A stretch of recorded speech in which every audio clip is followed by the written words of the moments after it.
Peter Heller is the founder of Heller Fundraising Group, a non-profit consulting company based out of New York. Peter has over 30 years of experience in the non-profit sector. The first 10 years of his career, he was associated as Director of Development with Columbia University's Fu Foundation School of Engineering and Applied Sciences before he started off his consulting practice. I talked to Peter on a wide range of issues: technology trends with non-profits, capital campaigns on which he is an expert and it is his forte, and digital fundraising. Very interesting things that he talked about. And one of the things that I can remember is the fact that today even a 5 to 6 figure donation can be raised online through a Zoom call. And I think that's a big trend that is happening in terms of fundraising. Peter has been helping out a large number of nonprofits, big, medium, small, in their fundraising efforts. And his biggest success till date has been when one of his clients raised $8 million for a child care center from one single donor. And I think that's a great achievement. I also was talking to Peter on how to tackle fundraising during a global crisis. And to my surprise, what he said is that whether there is crisis or no crisis, believe in your cause and you will be successful. Please welcome Peter Heller of Heller Fundraising Group on Nonprofit Dialogues. Thank you so much, Peter, for coming on the 4th episode of Nonprofit Dialogues. The last 2 years has been really very chaotic, right, with this entire pandemic. And when we were really hopeful that the pandemic had waned and things were just limping back, as I would say, to normal, here you have another uncertainty in terms of the Ukraine war. Tomorrow, something else might be, and this is just in the newspapers that I heard about some virus coming in, some new virus coming in China. The main point here is that we are living in a world of uncertainty. And I think this has impacted nonprofits to a very large extent. And in this context, I would like to understand and if you could really tell me on what is happening right now and how can nonprofits really gear themselves up to face these challenges now as well as the future. Every nonprofit needs to deeply believe in the power of its mission. And I just wanted to come out of the gate strongly and say that, and also say, Raja, thank you for inviting me. It's fabulous to be here talking with you. Like you said, there's always uncertainty in the world. Sometimes it's the economy. Sometimes it's all kinds of other things. Sometimes it's a lot of things all at once. That's the world we live in. The most important thing any nonprofit can do is to be really, really clear that the work that is happening as a result of that nonprofit makes a difference in the world. In any case, you need to believe more than 100% that you're making a difference. And that doesn't mean that you have to be a frontline responder. You can be a museum or a theater or something, but you have to believe that what you're doing matters for your community and for the human condition. That's I would say a very good answer, Peter. One thing which still strikes me is that this is reports that I've read that the average giving has reduced by 20% in the last 2 years. If you take an average, it may be a little more or less here and there. So are you okay? So one is the vision, which is a very good thing to have, which is really being passionate about the cause. And I think, Peter, whether it is small or big nonprofits, everybody is really passionate about their causes. Are you saying it is a survival of the fittest now in terms of nonprofits? Well, Raja, it's kind of always has been. And I think I want to just address one thing you said, which is, everybody is passionate about their cause. I think that in general, that's true. But regardless of the size or stature of the nonprofit, a lot of people who are the people who are working inside that organization day after day can feel downtrodden and exhausted and overwhelmed by the work and feel like they can't make a difference. And what I'm trying to say is that it's important, if one of the things that the pandemic has taught me and has taught the nonprofit clients that our company works with, is that trends are trends. Okay, if the entire economy is going, into the trash, you can't do as many amazing things as you might have been able to do. But regardless of whether there's a pandemic or no pandemic, the thing the pandemic has taught us is that you need to believe really strongly in your mission.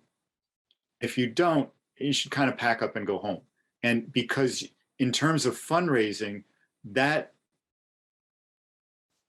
belief needs to be contagious in a good way, not like a COVID contagious, but contagious in a good way with your donors. Okay. And if you can figure that formula out, I don't want to say it doesn't matter what trends are, but you can be at the top of the trend. Okay, so Okay, understood. I haven't studied how much things have gone down in the last 2 years. I know there's other arguments that things have gone up in a lot of areas because people with wealth have gotten wealthier, and some of them are giving more. So we work on a case-by-case basis with each one nonprofit at a time, and each of those nonprofits, we're instituting best practices of starting with that belief about your organization, and then practical techniques to engage your donors so that you're bucking those trends. One thing, Peter, which I really wanted to understand from you is, are you seeing some sort of a shift in the nature of fundraising? Is it becoming a little different from before than is it now? There's a lot I could say to that. I mean, first of all, I think prior to the pandemic, there were already technology trends, and the pandemic sort of fast tracked some of those. Something we all know about, people are now having virtual events, and a lot of those are very effective and time saving and cost saving. One of the things I never in my life thought I would see is solicitation of donors for 6 or 7 figure gifts over Zoom. Prior to the pandemic, I would have told our nonprofit clients, don't do that. That's a terrible idea. Don't go, even if you have to fly, to somewhere far away, go and meet that person.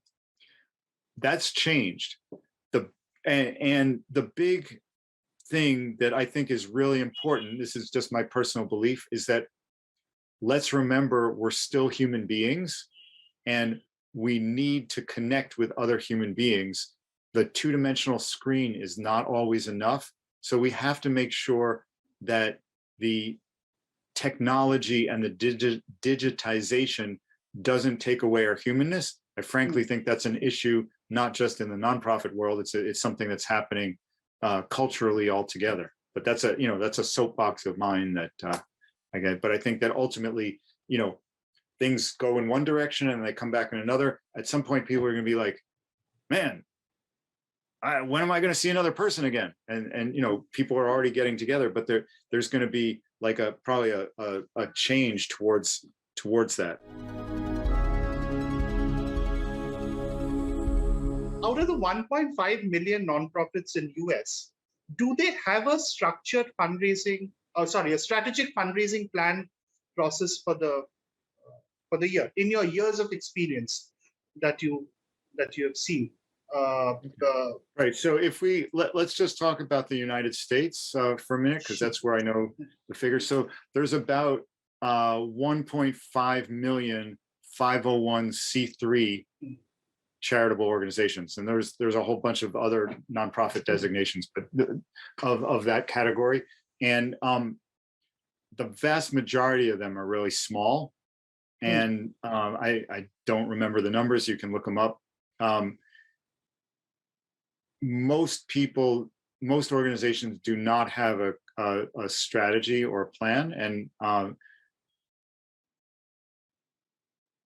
the reality from my years of experience, and our company's been around almost 10 years, and I'm sorry, almost 20 years, and I was doing 15 years of on-staff fundraising before that.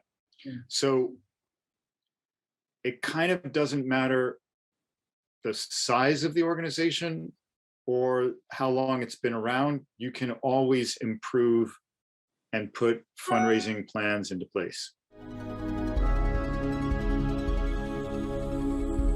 So, because typically, because I've spoken to a lot of nonprofits in the past so many years across countries, and they have the same problem of raising money, and that is I think the top concern for any nonprofit, big or small. So that was the whole idea. I mean, because I'm coming to a point from here is the entire the entire change that is going in the nonprofit world in terms of digital marketing, digital fundraising. So how have nonprofits embraced it at an overall level? Are you seeing a lot of traction in the? Yeah, it's a good question. We're all different human beings, so we all like embrace different things. Some nonprofits are really good at adopting new technologies, others less so. I think, and again, it's not segmented like the big more established nonprofits are more into technology and the smaller ones are less. I think that there's a broad range of adaptation or adopting. And let's just remember, we need to make sure the technology is helping us, not pretending that it's going to solve all of our problems for us, right? Another thing, my last question to you, Peter, is when we started off this discussion, you were talking about having a vision and strongly staying rooted to the cause, believing in that. But fundraising at the end of the day is not fun. It is very daunting. It's very intimidating. So as a consultant who's been there for so long, your advice to fundraisers I think that's how I would like to close the show. Thank you. I think that's a great question, and I'm going to have to say goodbye after that, because I have one of our clients is going to be talking with me in a minute about all this daunting stuff you just said.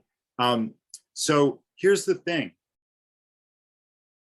Anything you do well in life usually takes hard work, and fundraising is no different. At the same time, if you focus on building relationships with people and listening to what's important to them, it's a enjoyable and